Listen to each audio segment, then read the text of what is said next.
Let me illustrate. Now, here's a man that's going to go deer hunting. And he goes with his gang at the usual time of the year, and he goes up to that same spot, and they camp out at night, get up the next morning, and he goes up and right over the hogback on the hill at a trunk of an old tree that's down there, why, he takes his usual place because the deer come across there, and he sits and waits. After a while, he hears a noise in a bush. He thinks it may be a deer, and he lifts his rifle and he waits. And believe me, it better not even be a deer hunter because he's apt to shoot him.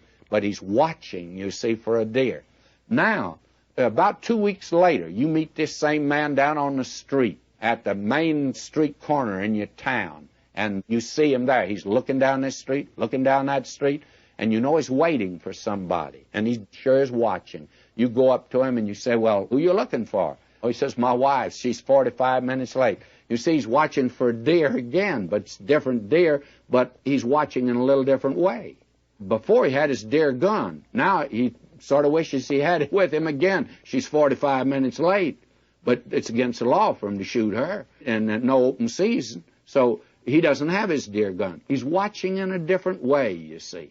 Now, that's two different ways. Let me mention another. Suppose a month or two after that, you go to the hospital, and you pass a room, and you see him and his wife sitting there by a bedside of a little child, and the little child has a burning fever, and the doctor says the crisis will come about midnight, and they're watching. My friend, that's a different type of watching than watching for a deer or waiting for his wife on a corner. That's with anxiety. I think it's something like that. Watch, therefore, for ye know not what hour your Lord doth come. But know this, that if the goodman of the house had known in what watch the thief would come, he would have watched and would not have suffered his house to be broken up. Therefore be ye also ready, for in such an hour as ye know not, the Son of Man cometh. Who then is a faithful and wise servant, whom his Lord hath made ruler over his household, to give them meat in due season? Now, what he's doing in the rest of the Olivet Discourse are giving parables to illustrate the attitude of folk to his coming and what will happen when he does come. Now, I'm going to drop down to chapter 25 because we must finish this chapter today in the Olivet Discourse, and I'll just have to hit high points here, as you can see. But the attitude of some will be that, well, my Lord delays his coming, so he just goes on living carelessly. Well, God's going to judge him when he comes. In other words, in that day, and this is a great principle, we ought to live our life in the light of the fact we're to stand in the presence of Christ. And did you notice I didn't say in light of the coming of Christ? Now, I don't care whether he's coming as 100 years from today or 1,000 years. You and I are to stand in his presence. And whether you're saved or lost, you're going to stand in his presence. If you're saved, you will have to give an account of your life to see whether you receive a reward. And if you're lost, you'll stand there to be judged. So every person should live his life in light of the fact he's to stand in the presence of the Lord. Now, that's the big emphasis here in the Olivet Discourse. Therefore, it has an application to us. But the interpretation, I trust we've made clear, is not for us. Now we come to chapter 25, and we read here this parable of the 10 virgins. Now, this is the basis of those who believe in what is known as the partial rapture, that only some will be taken out of the world. The partial rapture group made up of a lot of very fine people. When I first became pastor in Nashville, Tennessee, there was a wonderful Bible class there. And they supported me in getting Bible conferences into Nashville. And they had been taught from the beginning by a teacher who believed in the partial rapture.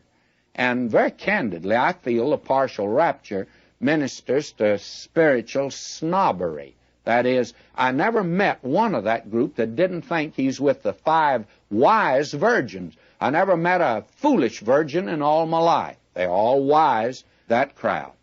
And as I talked with them and worked with them, I had a feeling that they were not sure that I was one of them. I'm sure that they could have classified me as one of the foolish ones.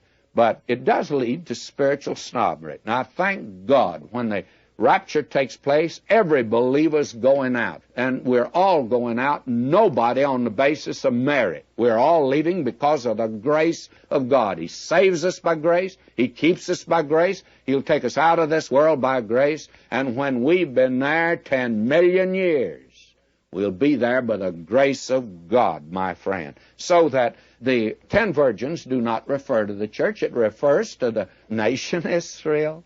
My friend, if you just let our Lord talk to these men who were his apostles with this background, they raised several questions, let him answer them. And don't make him talk to you about something altogether different. You're interrupting him, as it were. Let him say what he wants to say to those to whom he wants to say it. And let us just listen, and the application is for us, but not the interpretation. Let's notice now. Then shall the kingdom of heaven be likened unto 10 virgins, which took their lamps and went forth to meet the bridegroom. Now, the Peshitta, which is not even a manuscript, it's what's known as an uncial, not a good one. The thing about it that makes it good, it's in the Syriac of that day, is that it certainly reveals the customs of the day. And I would not recommend it at all, but I would say that it reveals the customs of the day. Now, in that translation, they meet the bridegroom and the bride, so that he's coming from the marriage to the marriage supper. Now, those of you that were with me in Revelation know that I made the statement, tried to sustain it from Revelation, that the marriage takes place in heaven, the marriage supper takes place on this earth. And I'd like to refer you to a statement in the Gospel of Luke that I'm sure illustrates this in Luke, the 12th chapter, verse 35. Here, again, he's giving warnings in parables, and he says, let your loins be girded about, and your lights burning, and ye yourselves like unto men that wait for their Lord, when he will return from the wedding, that when he cometh and knocketh, they may open unto him immediately. Now, you see, the wedding has taken place. The bride is with him. And, of course, if he's coming from the wedding here in the Gospel of Luke, the bride's with him. No man ever went on a honeymoon by himself. If he did, it wasn't a honeymoon. And so here, it's the bridegroom that's bringing the bride with him. And they're waiting on earth for him to come. You see, while the great tribulation is going on the earth, why, he's yonder in heaven with the church. And he's coming now with the church. And we find, and 5 of them were wise, 5 were foolish. This is the attitude toward his coming now to the earth. They that were foolish took their lamps, took no oil with them, but the wise took oil in their vessels with their lamps. Now, I believe that the oil is the Spirit of God. And I think, again, in that day, as it was in his day, there'll be a lot of phonies. He called them hypocrites. They'll have a lamp, but no oil. While the bridegroom tarried, they all slumbered and slept. And at midnight there was a cry made, Behold, the bridegroom cometh, go ye out to meet him.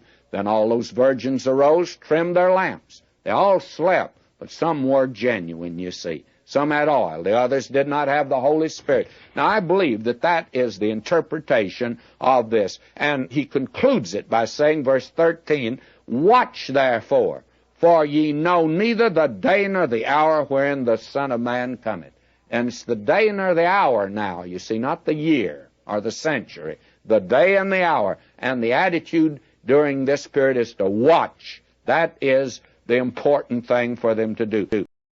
Now he has another parable. Verse 14, the kingdom of heaven is as a man traveling into a far country, called his own servants, delivered unto them his goods. One he gave 5 talents, 2 talents, 1 talent. Every man according to his several ability straightway took his journey. Now the key to this, of course, and it's for that day, I think the pounds that he gives in the Gospel of Luke is more applicable to us today, but there's a great principle in both of them, of course. He's judging every man according to his ability, and he's to use the talents. Now, the talent is not a talent. It may be that God has given you a wonderful open door, and candidly, friends, you don't know how many times I have to go to the Lord and tell him that I want to use it, whether I'm 1 talent, 2 talent, I don't know which it is, But whatever it is, I sure want to use it right. I don't want to put it in a napkin.